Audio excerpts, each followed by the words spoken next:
So it's at the halfway mark of this countdown where we are today. It's been an interesting journey with all of you on this countdown, made even more interesting by the cricket that's happening around us. But while the present and the future unfolds in front of our uncertain eyes, thankfully the past is always there as a constant to learn from. And that's what we are doing in this exercise called India's Top 25, where we're looking at 25 events that changed Indian cricket.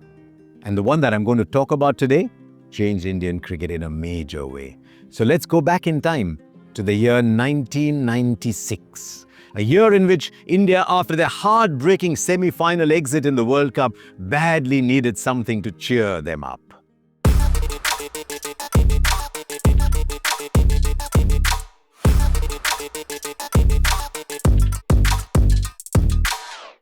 It's not very unusual for teams to go through an overhaul after disappointing World Cup campaigns. Post the 1996 World Cup, India realized that they too needed to inject some fresh blood into the side.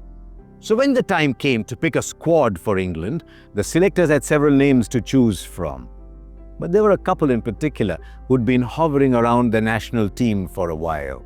One of them had in fact travelled with the team to Australia 4 years earlier and then was banished to domestic cricket after a solitary ODI appearance. Since then, it said, he had worked hard on his bowling too, to emerge as a possible all-round option. Then there was another from Karnataka, a state which was quickly solidifying its stature in Indian cricket by producing one talented cricketer after another. Even he had been on the periphery of the team for a while, thanks to his big numbers on the domestic circuit. The selection meeting held in Delhi's Taj Palace apparently was a stormy affair. The captain Azharuddin had his own preferences, but with back-to-back World Cup losses, his vote wasn't the strongest. Eventually, the seeming conditions in England in the first half meant that 4 years after his one outing in Indian colours, Bengal's Sourav Ganguly had sneaked into the squad, thanks to some extent to his medium pace. And accompanying him was his old friend from under 19 days, Karnataka's Rahul Dravid. But neither of these youngsters found themselves in the 11 when the first test began, and this was despite 4 debuts being handed by the Indian team in that match. Although another Karnataka boy, Venkatesh Prasad, did. By the end of that test match, it became clear that just like the World Cup, there was very little support for the ever so brilliant Sachin Tendulkar. The scorecard of the second innings tells a story where 122 out of India's 219 came from Sachin's bat. The next best was 18. It was a Tendulkar special that day. The defeat was a little more embarrassing than it was expected. The second test now was at Lord's, where 6 years earlier, Graham Gooch had deflated India with a colossal 333. But Lord's 1996 would go on to assume a very different meaning for Indian cricket fans, despite it ending in just a draw. In that match, which was famously umpire Dickie Bird's last, Sourav Ganguly and Rahul Dravid both made their debuts, and both made an instant impression. Sourav unfurled glorious drives through the offside to mesmerize the crowds at Lord's.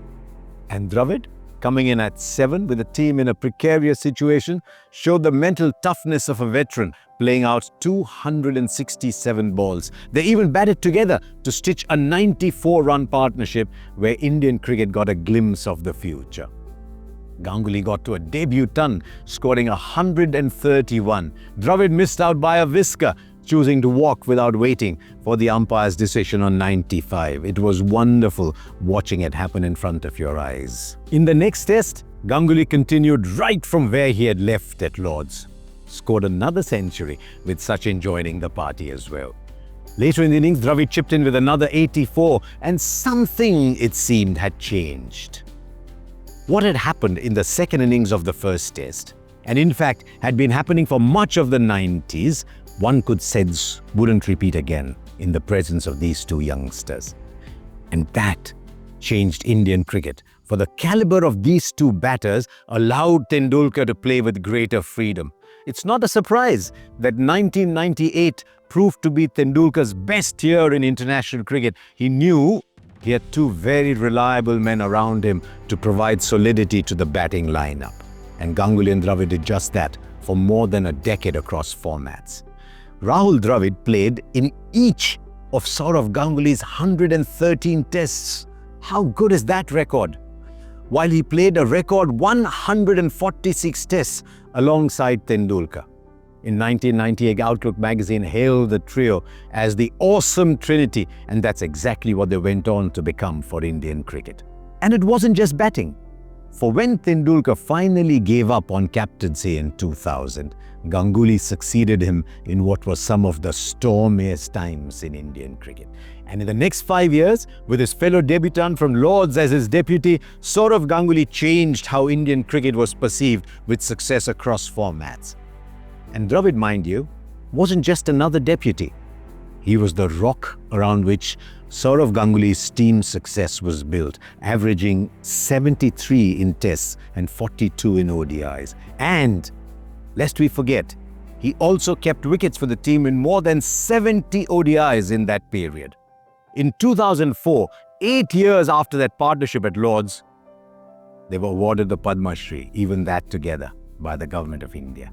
In 2005, the captaincy passed on from Ganguly to Dravid, and then Dravid went on to lead the team to some memorable test wins in Johannesburg, in Nottingham, in Kingston. So, tour on which India won nothing.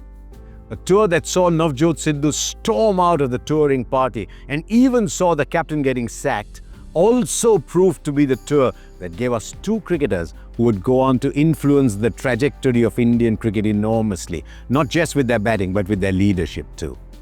Crazy, isn't it? 650 plus ODIs, 277 tests, and lots of memories. That is what began that innocuous morning at Lords in 1996. All right then, simple question. Ganguly and Dravid made their test debuts on the 20th of June 1996. Another Indian who would go on to play more than 100 tests like this duo also made his test debut on the same date 15 years later. Who are we talking about? As always, drop your answers in the comments and I'll see you soon. So thanks for watching and do subscribe to this channel.